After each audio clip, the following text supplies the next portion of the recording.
Whatever. Oh man, now I'm really nervous. Okay. You got this. I actually wrote this story my first week at Winston. We had to write a story for Miss McKay's class. And she apparently only had to be 2 pages, but I sat there and wrote 7 pages. So, yeah, this is actually a lot shorter when you put it into typing, not my handwriting. But, you know. All right. Island vacation. As the plane landed, the sun blinded my eyes, and I could hear the ocean in the distance. Immediately, I knew this would be a nightmare. I hate islands. I feel claustrophobic on them, and if a hurricane or tsunami hits, we'd all be dead. Also, Sarah was with me.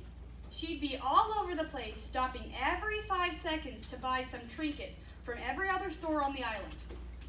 Of course, the island we choose had to be awful too. Devonport. Of all the islands we could choose, it had to be Devonport. We had a universe of options. Hawaii, Guwahati, Zemiferon, or New York. Yes, even New York. Sure, New York was just as cramped and industrialized as Devonport, but at least it was on some other planet. It is also longer than Devonport and could actually fit cars on its road. Yep, Devonport is so small and cramped, there is no point in even having roads.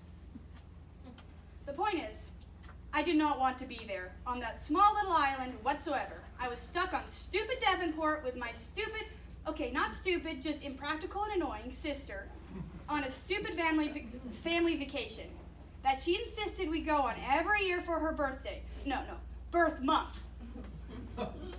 I wasn't sure how this could be called a family vacation anymore.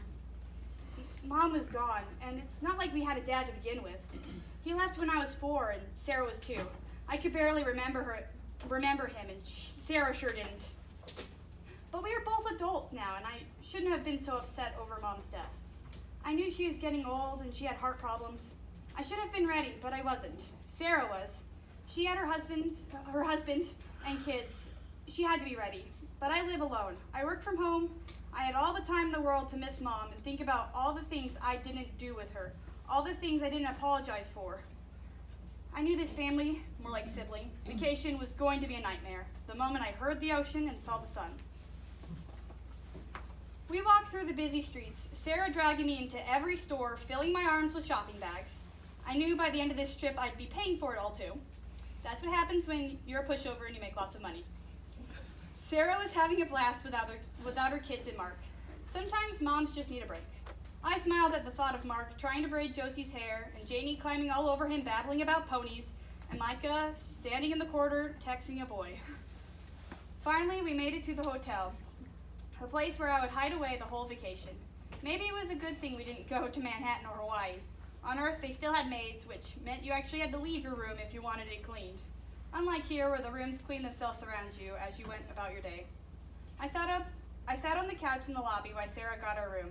It was fairly nice. It was a fairly nice hotel.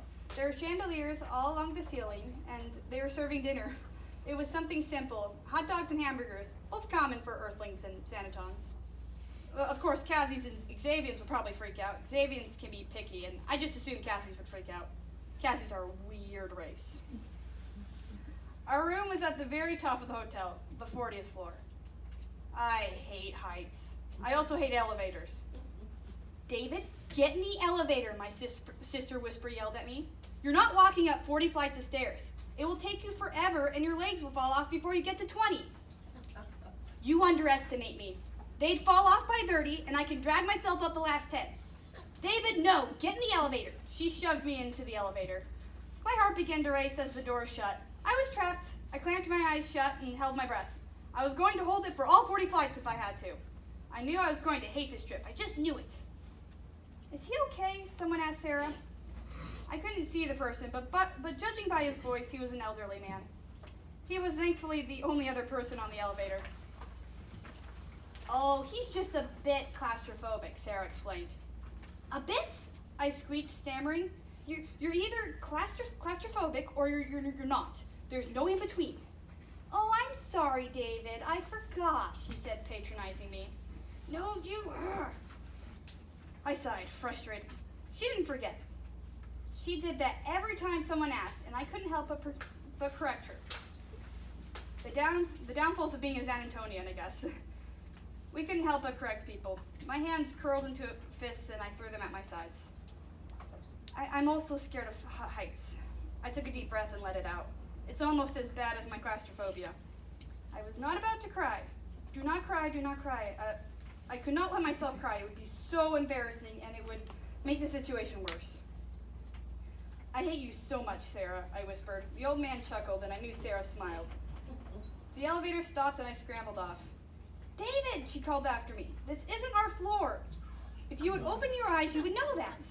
I'm walking the rest of the way, I cried. Sarah sighed in frustration. You're not walking up 10 flights of stairs, she argued. The old man continued to laugh. David, you remind me of my sons, Evan and Liam. He chuckled, guiding me back to the elevator. Good luck, son, he called back as we walked down the hall, and the doors closed, trapping me again. Then I began holding my breath again. After what seemed like forever, the elevator came to a stop. I bolted off the elevator into the hall. I was free.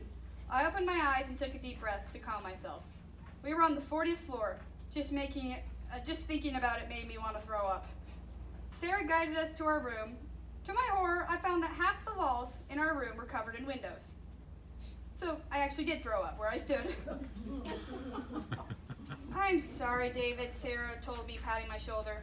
She might be mean, but in the end, she's still my sister. I can change our room, get us on the first or second floor with less of a view. No, we're already here, Sarah. I'll live. No more sanctuary. Instead of hiding in her room, I'd be avoiding it. So much for a somewhat decent vacation. No mom, no sanctuary, just Sarah in a terrifying room of windows. No, I wasn't going to hate this vacation. I already hated it. All right then, Sarah began. How about I gave her a scared bunny look. I go get us some food from downstairs. Davy, if they don't have lemonade, what do you want? A refund. David, water. Okay, and a hot dog with ketchup only, right? Yeah, thanks, sis. I'll be back in a bit. I love you. I love you too.